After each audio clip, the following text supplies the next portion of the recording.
Hey, listeners, and welcome to the You Are Epic podcast. This is where we honour the people who've helped build not just our industry, but our communities. I'm Angela Hucker, and I am so glad that you're here.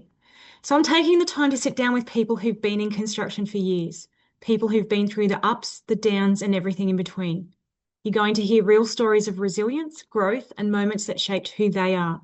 This podcast is for those that want to learn more from people who've been walking this path for some time, and they're helping to lift up others and quietly making a difference along the way. It's also to show you that your journey matters and your voice matters. And in case you've forgotten, you are epic. Let's get into it.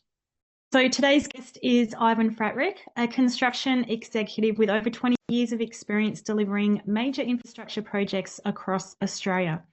Now General Manager for BMD, looking after Victoria, South Australia and Tasmania, Ivan brings deep expertise in contracts, risk, finance and operational strategy.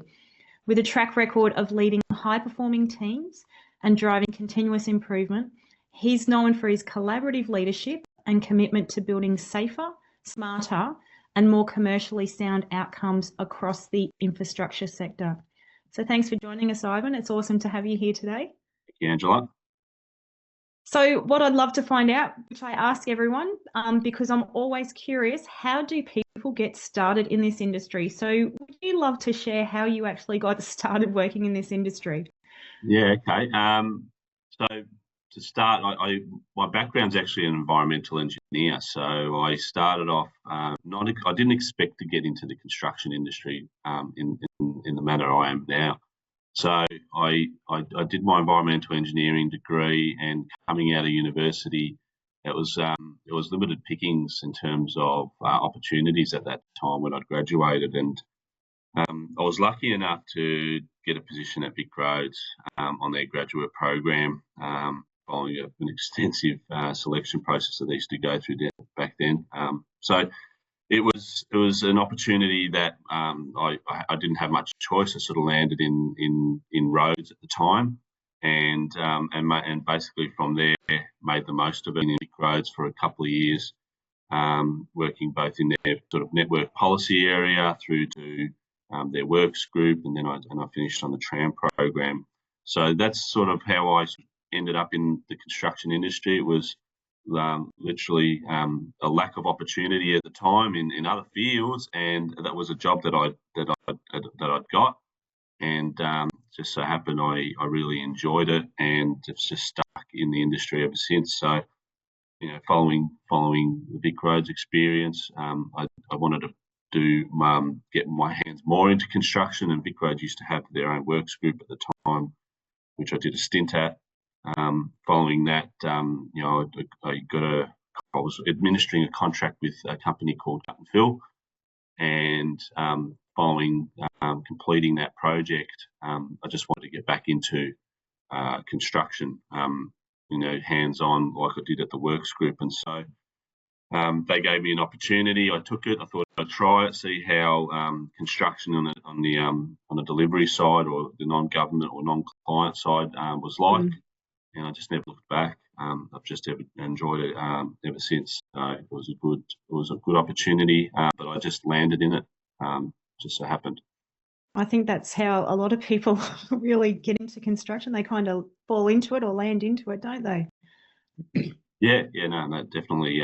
It's a fairly, even though it's construction, it's fairly wide, right? So, there's it's all not just road and civil. And what we do now is we do a lot of water, renewables, defence. It's a fairly wide ranging disciplines, I suppose. So you get people from all sorts of backgrounds ending up in construction. And to go from an environmental engineer to now you're the general manager looking after 3 states in Australia, which is incredible. How did that kind of journey go for you? There is something. What do they call it? Like imposter syndrome. Yeah.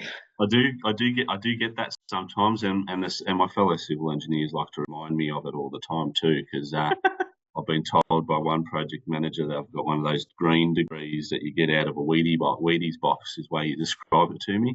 but it's fun. I do enjoy challenging.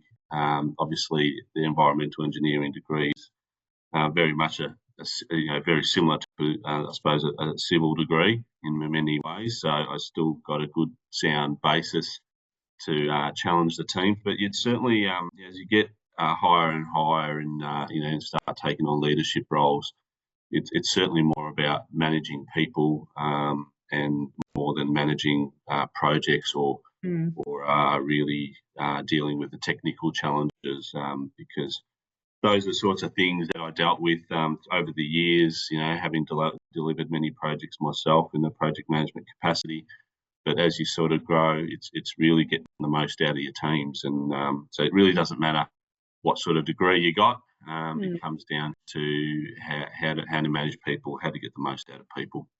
And I think that's a key part in the leadership space. It is about that managing the people because you're the leader essentially, and that's your job, and you have a duty of care to them as well to be able to manage them and manage them well. So yes, yeah, I mean I see my role as now getting the most, well, not just getting the most, but getting our people into those leadership roles and coaching and basically what I'm doing now is sharing that experience so that they too can take on my role eventually.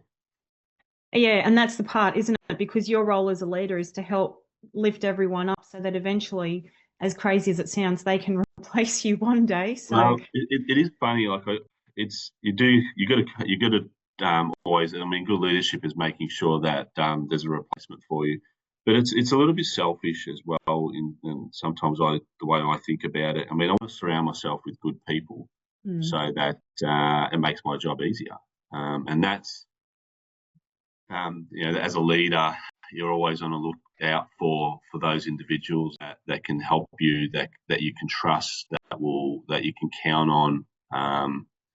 And so, coaching those that have those, some of those inbuilt qualities and that drive is a bit of a passion of mine. But again, it's a little bit selfish too in some ways in that I want them to stay with the business to continue to support me because, that's what it's about. It's about having a strong team around you that helps you succeed. So, but ultimately, is what I'm doing is I am training my replacement, and that's what it's about. No, the industry is such that none of us stay in roles forever.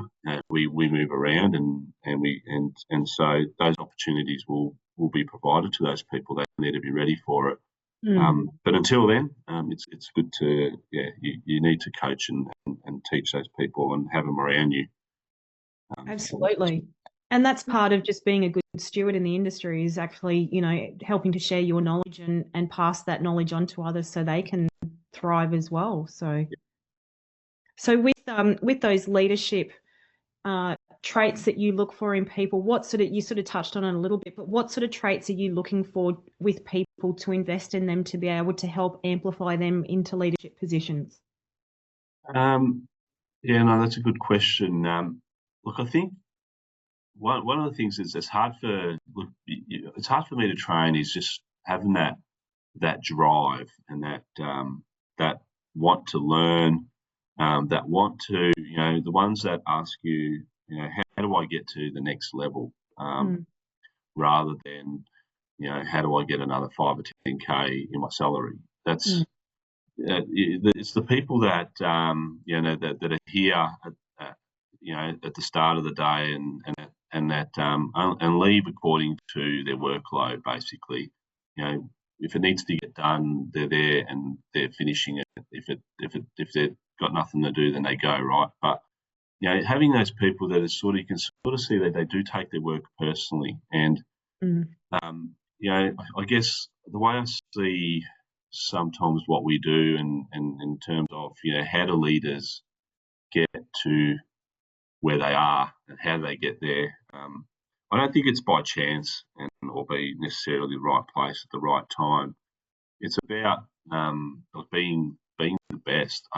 In all honesty, I don't sound like I've got tickets on myself, but it's about really driving yourself not to look around and go, well, I don't need to do any more than anybody else. It's like, how can I do better? How can I take on the next role? If someone's away, can I take that work on and run with it myself? I've seen people in our business do that.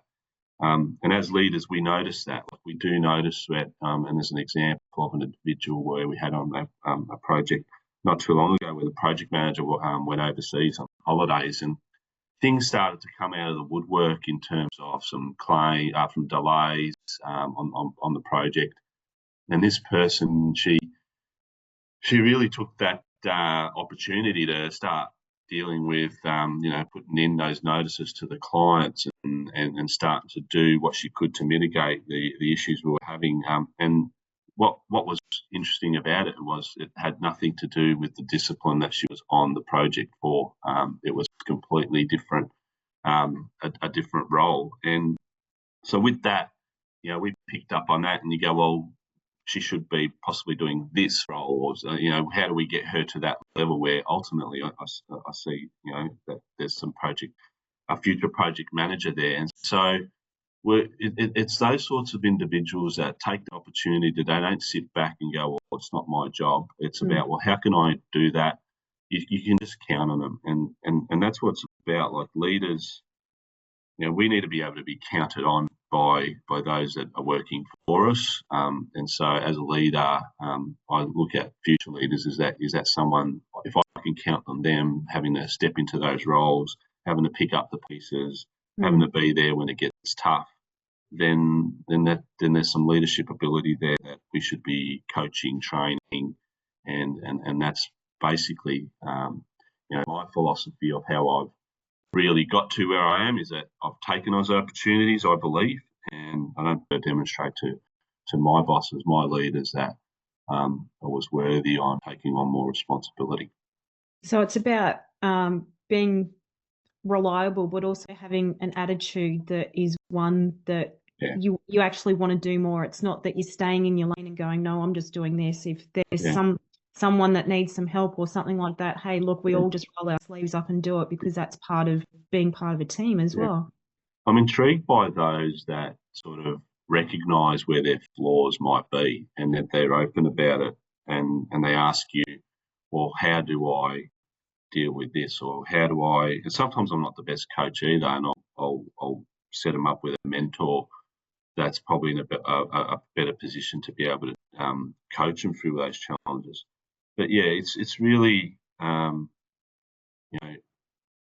it's really like you really need those people that recognise and want to know how to get to the next level, and not necessarily look at those around them at their own level and say, well, if they're only doing that, I should only be doing that, or I shouldn't be doing that until I get paid for that. And that sort of mindset. It's like, get yourself there, prove you can do it, and people notice that. We don't, that's what we're after. We're after people that can step into those roles, because ultimately, and this is one thing I've seen at BMD, is that we've trained more leaders in the industry than we've imported from the industry. We export project managers, we export managers in many other companies. Many of our competitors have been started by people that started their career at BMD, and so it's a training ground. It's been a great training ground for leaders, and certainly I've wanted to always be. That's why I'm here, and that's what I want to be a part of. Is really being part of people's successes and trying to get them to that next level. And it's investing in your people, which is what obviously BMD is very big for as well. And you're actually living that values as well, because you're investing in your people that you're leading as well by coaching them. Yeah. And again, well, like any investment, you want a return, right? And that return, if we can create more project managers, if we can create more managers in general, regardless of the field, it allows us to grow as a business. It allows us to take on more work, because ultimately, you've taught someone, you've trained them, you know what their strengths are, you know what their weaknesses are, you can count on them, and you can count on the results that they will bring. Whereas If I go and hire someone off the street, I don't know. Like they might obviously give me all the right answers, but until we've actually delivered a project, sometimes it doesn't work out well because there's been skills gaps that we just haven't picked up on. We haven't been part of that person's development, and it hurts the business. So that's why we spend so much time in that coaching and development, because it's part of the business plan. It makes business sense to do it, and having people stay at a certain level is not in our interest, because it doesn't. If we don't have our people growing, then the business just can't grow. Yeah, and I love that. And that's a big part of what I see is missing in the industry is the company investing in the people to create those succession plans, I guess you can say, and the career progression as well, because this is a big issue for particularly women in the industry. They're leaving in droves because there's not a clear career progression plan for them as well. But the fact that BMD is actually doing this, and it's, would have a high retention rate, I imagine, as a result of that, because you're creating that loyalty with your people. But you're actually creating more leaders, which is what we need in this industry, as well as more leaders. So yeah, no, I completely agree. And being an Australian business, a family business, there is a little bit more element of genuineness in terms of why we're doing things, and in terms of longevity, we've got people, and there's a person in our business down here who's been with the business for 30 years. He's our general superintendent, and so it's something that the business prides itself on, is being able to get people to those levels and being able to hang on to them. And that big part is that it's actually knowing that investing in your people, there is an ROI, but it's not something that is evident necessarily straight away. It might take a couple of years to get that ROI back, but it does actually help from a business perspective, as you mentioned, being able to get more projects, because you've got more project managers, you've got more people who can actually handle this sort of stuff. So it is good business sense to be able to do it. But a lot of companies kind of have that missing part, that it's because they're not getting the ROI immediately as well. Yeah.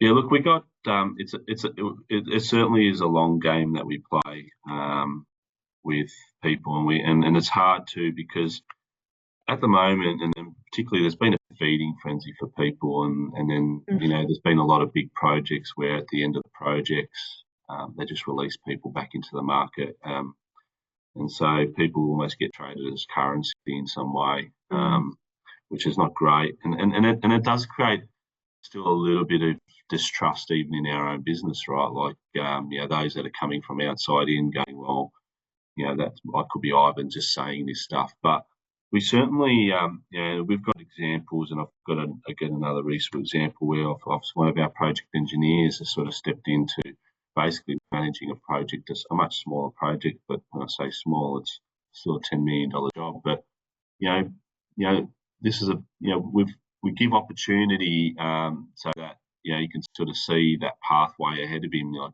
he's now delivered quite successfully a reasonable sized project. We'll put something else to challenge this person next in front of them, and ultimately they'll develop into that project manager.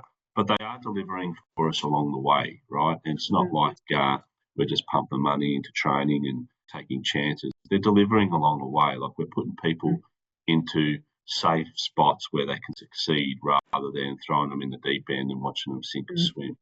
And so that does require trust, because they're more capable than they may have, or they haven't dealt with some challenges, and sometimes it's until you face them, you just don't know. And I think making sure that we're giving people the right opportunities, putting them in the right at the right time in their career, basically it doesn't allow them to fail. It gets them there ultimately, but it's as much as some faith in them, in us, faith in us that they need to put as well, because it does require patience as well. Like, you don't just get there overnight. No, that's exactly right. And it's time. Like, it takes time and effort and energy, and that investment into helping people giving them those opportunities where they can grow as a person as well and bring out the best in them. So that's awesome that that's happening. So have you had if you think back on your career, have you had a leader that's, invested that time and energy into you to help you move up through your leadership ranks as well? Yeah, look, there's one standout. Look, there's a couple of leaders I think in my time, many of which are working in the industry still. Like I think certainly, even from my time at Vic Roads, I had a team leader there that really coached me in a way that set me up for success. And then when I went to Cut and Fill, there were multiple leaders around me. I could name names to the cows come home. There was a lot of guys in that business that really coached me, and probably more so. There was one in particular was my construction manager for a number of years, who even when I was going through some personal struggles, would go out of his way to help me out whichever way he could, and set me up with some people out there that could help me deal with that situation. And so, look, it wasn't just one person. I think I'm a product of a number of leaders. Like, there's certainly been some key ones, but to be fair, like, I'm a product of a number of leaders, and I'm also a product of probably some leaders that weren't so great. You learn, and I always say this to people sometimes have challenges with their managers, and I go, well, there's always something that you can learn, and you can learn in what not to be if you want to look at it, if it's that crude, right?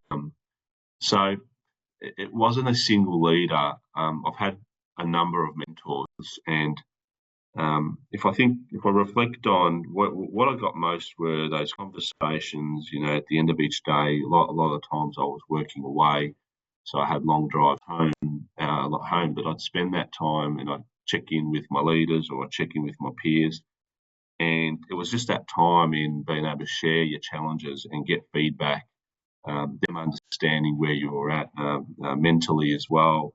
And being able to help you through those times, because it certainly comes, as with these roles, particularly in the project management role and higher, it can be quite strenuous. It can be quite challenging mentally.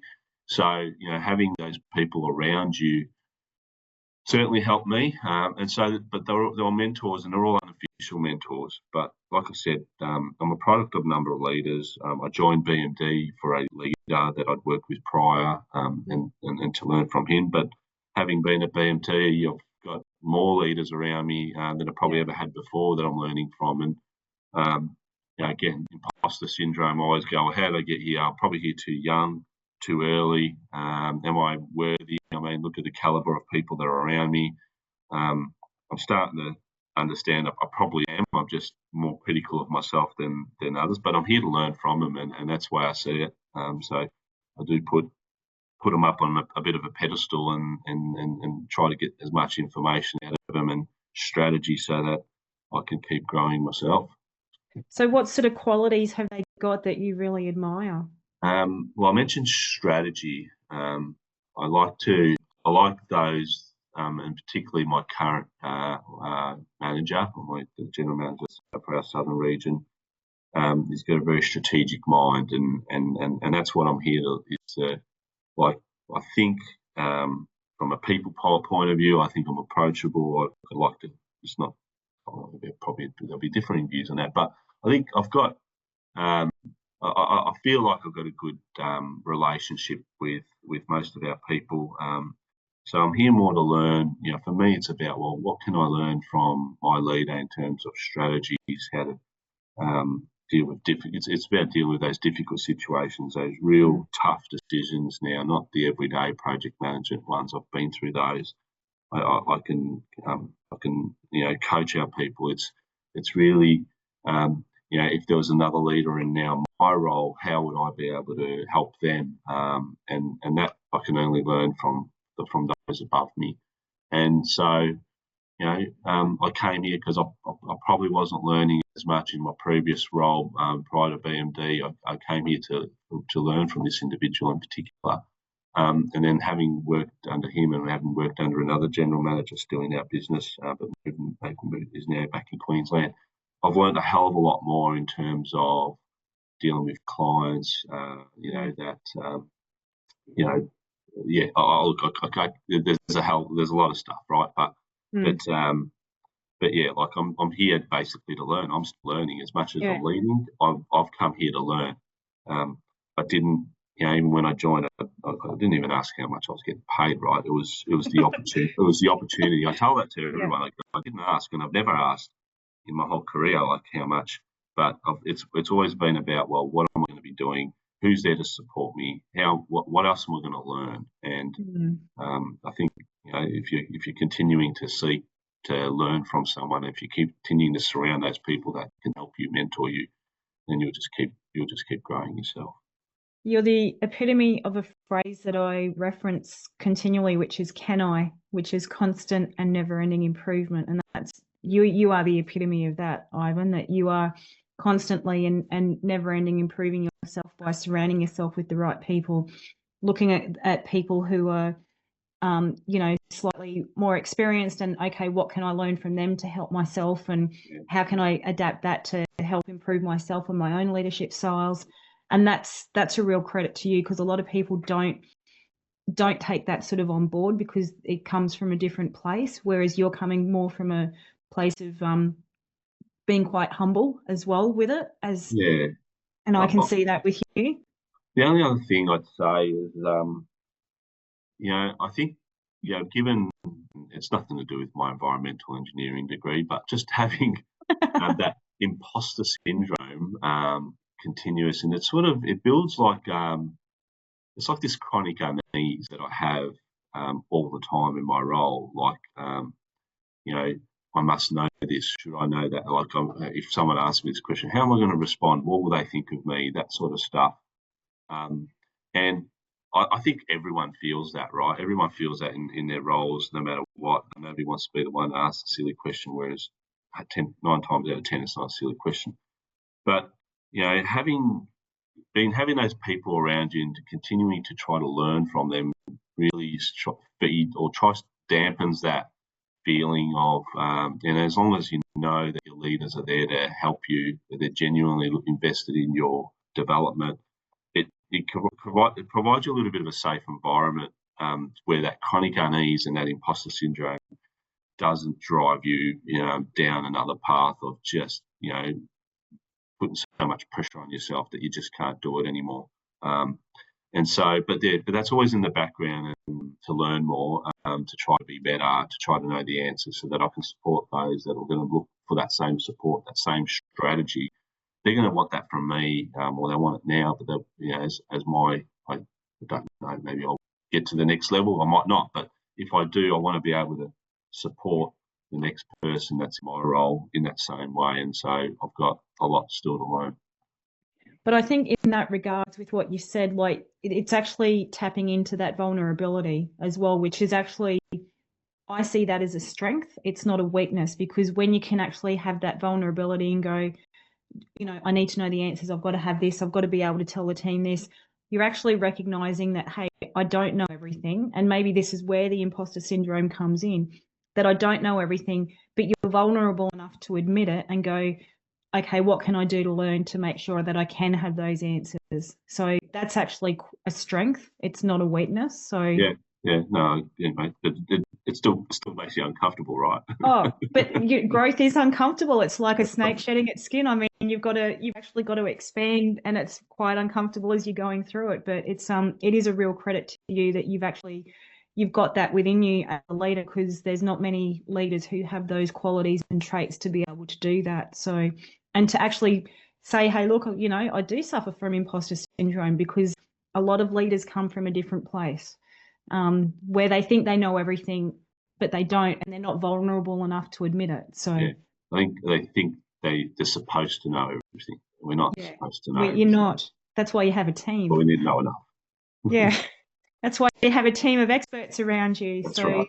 and you lift them up. So how would you like to be? You sort of touched on it a little bit. How would you like to be remembered as a leader by your people? What would you like them to say about Ivan? Look, I'd like to be well. I'd like to be known as being approachable. Mm. But if I if I if I truly like, I mean, I want to be known as that person that's helped people get to where they are.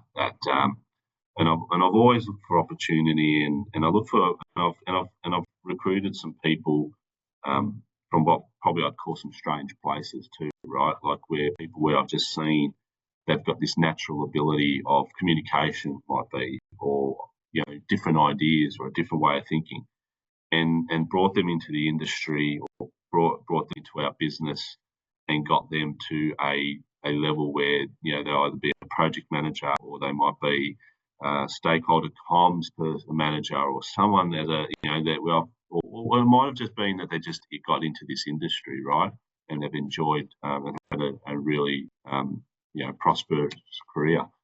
But I want to be remembered as that person that helped them get there, right? I want to be that. I feel like if you go out of your way, and I always try to, I've caught up with people for coffees that aren't even employed BMD, coached them how to get in through an interview. These are the sorts of questions they might ask you. How much do you know about the civil industry? Do you know much about the company? All these sorts of things. If you spend that time, and it does require investment of your own personal time, and that's just the way it is. Our leadership, and once you're in these roles, you're on all the time, and if you want to be that leader that's going to be remembered, you need to invest some of your personal time into those around you, because they will remember that. They'll know that you're not doing this just because you're getting paid. You're doing this because you genuinely are trying to help them. They're the ones that are going to, look, again, I get a bit of a kick out of it. Does it help me? Yeah. I mean, it instills a little bit of loyalty, right? Like, people go, well, if this person's genuinely invested in my success, I can count on them, and they'll stay by the business. They'll help support, me. But that's that person, is that leader that goes out of their way to bring people in, to give people a chance, to be just able to have a chat, have a chat about whatever. I mean, I can talk to you about, if you want to talk about cars, or you want to talk about sport. No, I'm not certain. I've got people out there who challenge me, don't talk to me about rugby. But if you can talk and relate to people at all levels, and they can trust you, and you've helped them, that's the person they're going to remember. That's the sort of leader that they're going to want to be, and that's certainly the person that they want to be working for. No, I think that's awesome. And so what would you like to see for the industry moving forward in this leadership space? Look, I mean, it's challenging for me right now. Like, I tend to try to get the next generation of leaders into those spots in the way I got there, and I don't think that works. I think the industry's probably got to work out, and when I say the industry, current industry leaders and myself included, is how do we get the most out of the next generation? But it's not necessarily how we got there, and I think the industry's got some work to do in figuring that out, because we're still tending on developing leaders that are probably images of ourselves, right? So I think that's the challenge for the industry, is like, how do we work with the next, like I said, I sort of made sure I was early. If I wasn't early, I was late. If I wasn't the last one, if I'd never leave before my boss left the office, there was certain rules that I had, that I still have, that I just don't depart from, right? And it's driven me to just always try to look at, well, who's the best person in this organisation? I need to learn from them. That's the person I need to be, not anybody else. Sometimes I think the next generation aren't necessarily thinking like that. And so how do we get them to get the best done, and to take that next step, to take that leap of faith into, if I do that little bit more, I'm going to see that a return on that investment that I'm making from this business or this industry. I don't know what the answer is, to be honest. I'm still trying to figure that out. But the industry's got some work to do. Is then how do we entice, how do we encourage more people to stay in here for the long haul and work through those tough times, but somehow in a different way that we did, because it was a bit of a sink or swim for us. Yeah, and look, I agree wholeheartedly. I mean, we've both been in the industry a long time. We know what it's like. But, to me, I think that with what you're doing is a key part of it. It's that support and that coaching and that mentoring and helping them navigate those tough times and investing your personal time to be able to have those conversations with them to help them navigate issues as well. Like that's a big part because a lot of people don't have that. And what you're doing is probably the exception to the rule. Yeah. Is it a recipe for success? I Well, still don't know. Time will tell. Well, I mean, you're doing it, and I think you're, in your own way, you're probably achieving the success. You may not have stopped and smelt the roses and realized it, but I think that's a big part because that's a lot of why people are leaving is that they're not getting that support, and it's so vital. And just even that coaching and that mentoring to help people realize that they have got, leadership potential and then you're investing that time into them to help elevate them as well. It's not common. So that's a real credit to you for being able to do that. I think you're setting a new standard for the industry and it's something that others could potentially duplicate as well to help in their own businesses. So Yeah. Thank you. So thank you for doing that. So have you got any with the time you've been in the industry and the different projects and stuff you've been involved in, and have you got any moments that's like a real standout for you, and why is it a standout?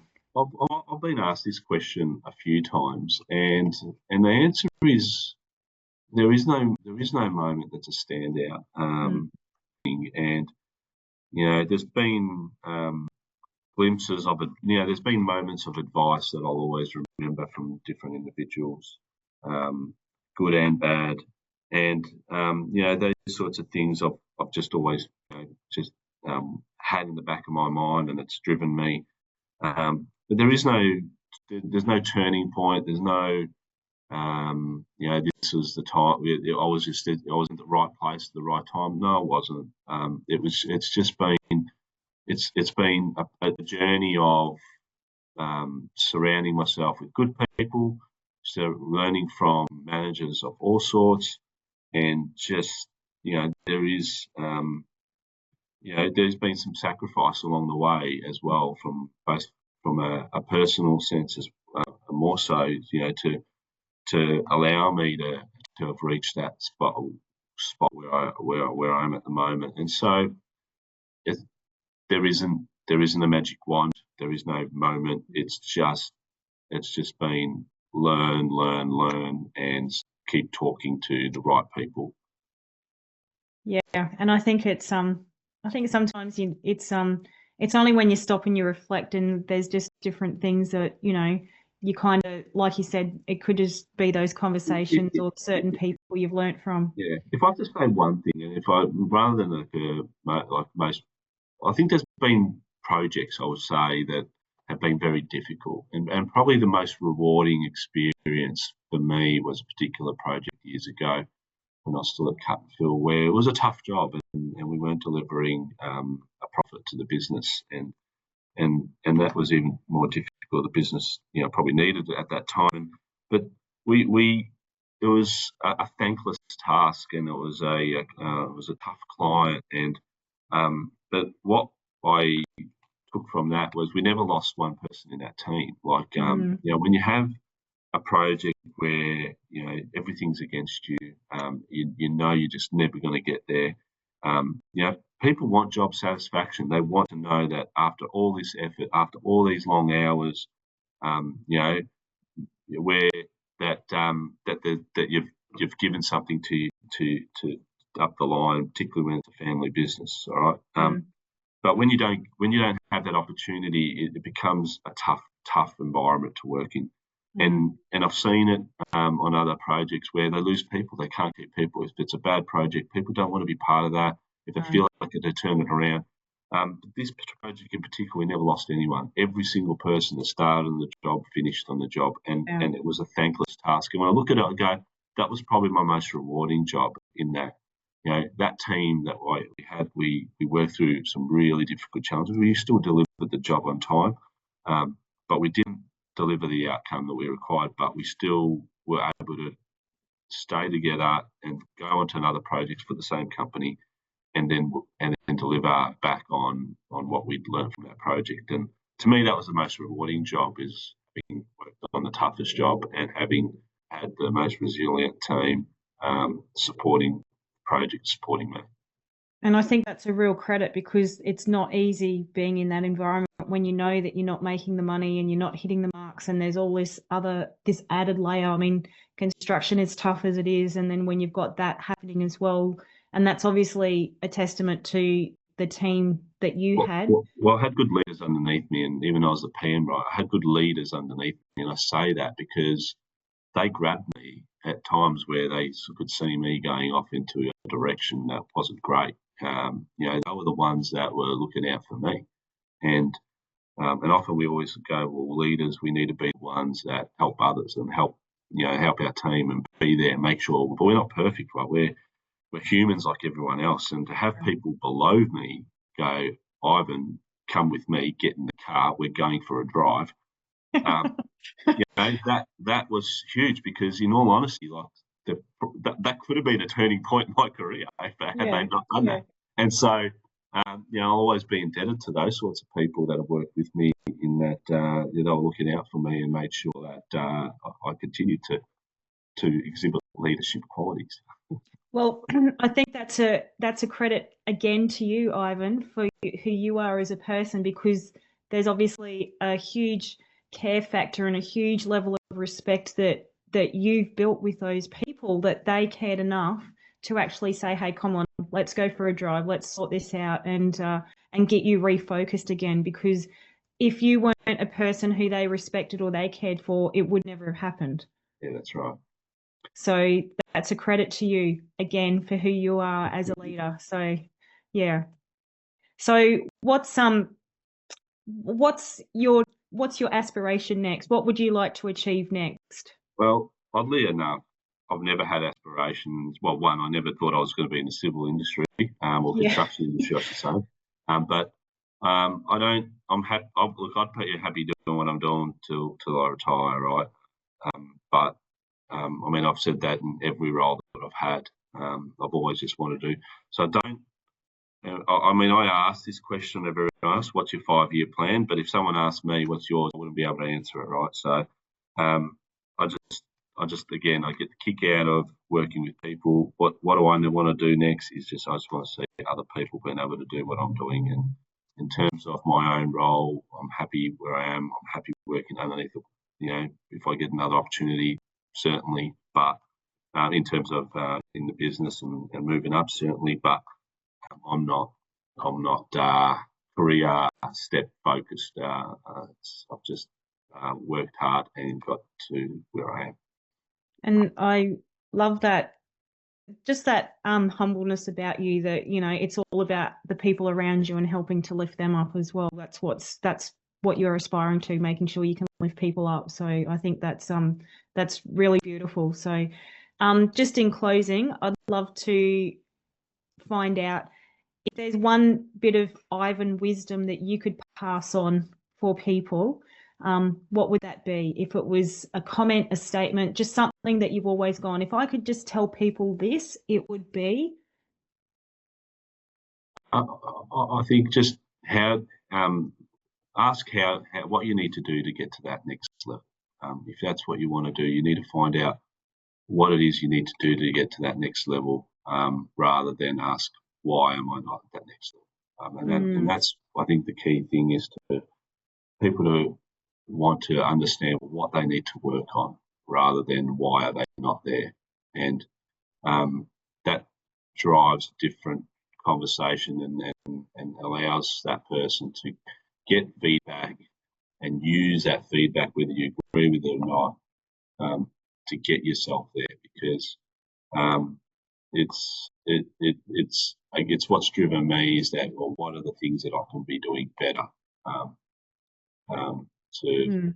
basically reach my fullest potential. No, I think that's great, and that's perfect wisdom because a lot of people, as you touched on earlier, they're always going, well, why am I not, earning 5 and 10K more rather than what do I need to do to be able to earn Well, that well, that's 10K? right. I mean, and I said this, I've had this conversation a few times, right? And I go, you're not going to get to, if a general manager or higher by just getting 5 or 10K more. If you want to ask for that every year, you'll still be, you won't get there, right? It's about how can I get to the next level. That is how your career will succeed. So the money comes, it comes with those sorts of promotions.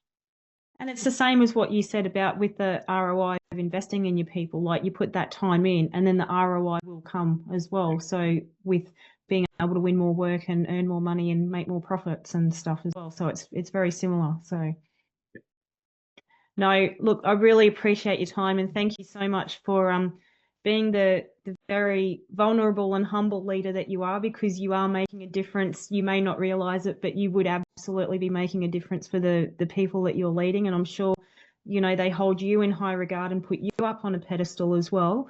You may not realize that either, but I'm sure they do and would have a high level of respect for you. So thank Right. you for doing what you're doing and for the people that you're. Thank you so much for taking the time to listen to this episode today. I hope this conversation gave you something that you can take with you, whether it be a little bit of insight, inspiration, or maybe just a reminder that you're not alone. If it resonated with you, please share because we're better when we help build each other up. And remember that your experience, your story, and your journey, it all matters more than you know. Until next time, stay kind, stay connected, and never forget you are epic.